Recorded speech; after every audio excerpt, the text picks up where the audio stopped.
السلام عليكم، ازيكم عاملين ايه؟ كل سنة وانتم طيبين. عيد الأضحى قرب والأيام المباركة وأجمل أيام السنة قربت. ما تنسونيش من الدعاء بظهر الغيب مستجاب، وأنا كمان هدعي لكم كلكم. ربنا يا رب يحقق لكل واحد كل اللي بيتمناه، ويدخل العيد بالخير والبركة والسعادة على كل بيوت المسلمين، اللهم امين يا رب العالمين. النهارده بقى هعمل ايه؟ هعمل الاكله اللي انا مسميها اكله الحراميه. ليه اكله الحراميه؟ علشان زمان لما كانت امهاتنا بتعملها كنا بنستخبى كده ونروح نخطفها وهي مقليه قبل ما تتحط في الصلصه. عرفنا طبعا هي ايه؟ هي الكفته بالرز. الكفته بالرز من الاكلات اللذيذه جدا اللي بتتعمل ايام العيد. انا ما اعرفش ليه هما كانوا بيعملوها يعني رابطينها بالعيد، لكن يمكن علشان كان يعني موسم اللحمه وكده، وكمان في ناس كتير بتعملها باللحمه الجملي. وهي عاده كانوا زمان بيعملوها باللحمه الجملي، لكن في ناس كتير ما بتاكلش اللحمه الجملي. انا طبعا من ضمن الناس اللي ما باكلش اللحمه الجملي. تعالوا النهارده نعملها ونشوف هنعملها ازاي. خلينا متفقين ان زمان كانوا بيقولوا ايه، كل دار وليها مدار، وكل واحده بتعمل الاكل بطريقتها.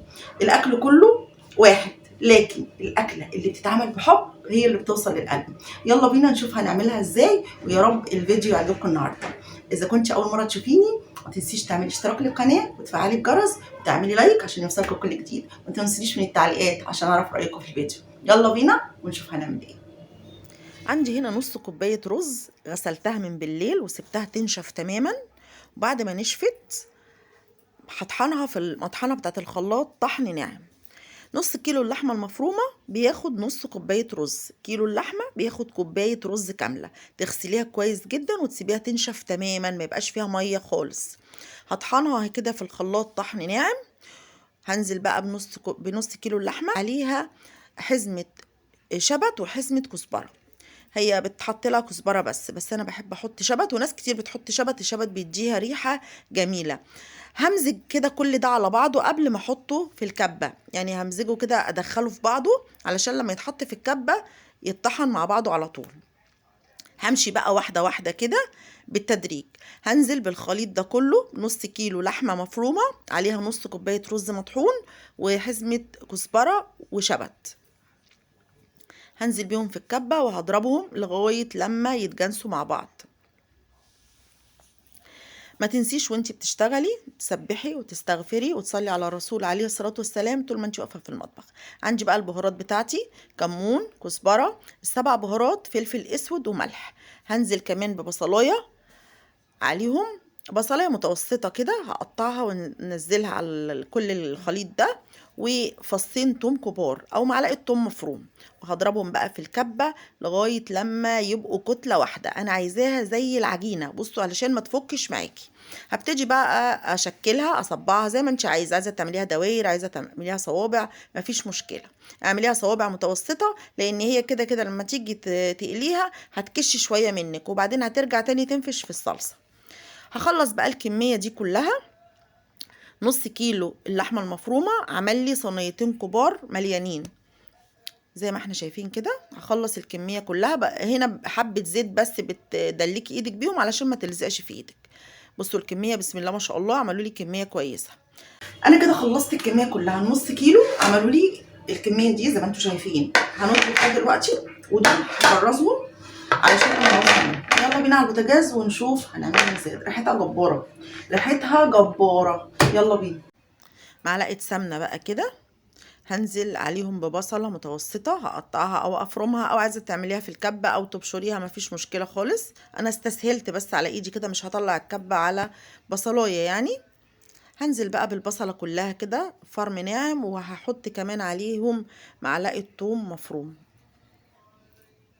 اديها تقليبة بس كده، وهنزل بالثوم زي ما احنا شايفين كده. هحمرها كده او هدبلها بس ما تتحمرش قوي يعني. هقلب بقى كده لغاية لما التوم يتحمر مع البصل وريحته تطلع بقى الريحة الجبارة الجميلة. أكلات العيد وأيام العيد المباركة الجميلة وروايح العيد. وما تنسوش تدعوا لولادنا في الثانوية العامة بالنجاح والإعدادية كمان وصلاح الحال.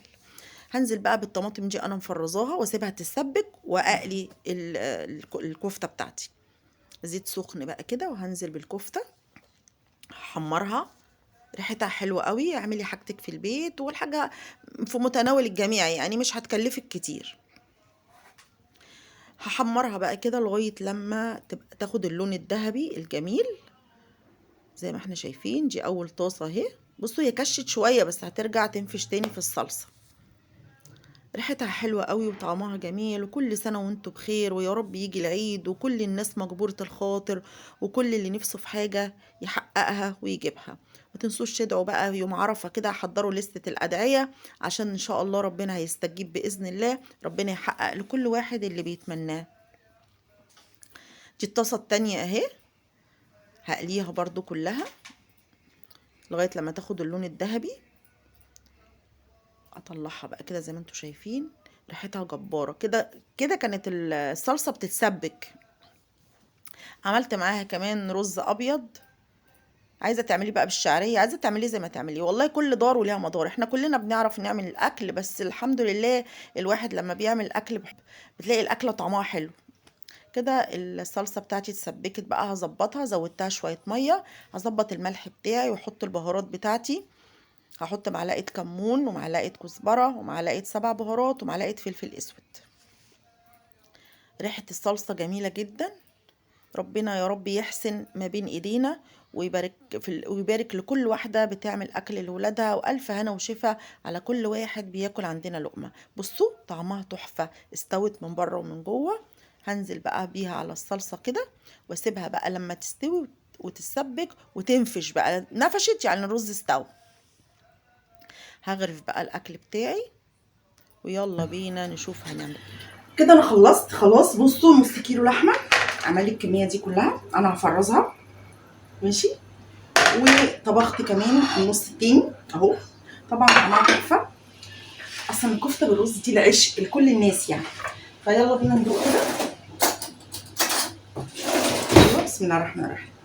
تعملي بقى معاها رز بالشعريه، تعملي معاها رز حبه وحبه. بصوا طعمها تحفه بسم الله، تحفه. كل سنه وانتم طيبين. دي تعتبر كده اول اكلات العيد. ان شاء الله نعمل حاجات كتير جدا مع بعض. هنعمل ممبار، هنعمل كرشه، كل الحاجات اللي بتتعمل في العيد الكبير. العيد الكبير ده عيد البركه ان شاء الله. من النهارده الصيام اول يوم. كل سنه وانتم طيبين تاني. دايره مرابع لغايه يوم عرفه. يوم عرفات حضروا بقى الليسته اللي فيها الادعيه كده. ما تنسيش وانت واقفه في المطبخ تسبحي وتستغفري وتصلي على الرسول عليه الصلاه والسلام. ما تنسيش تعملي لايك للفيديو لو عجبك الفيديو، وباي باي.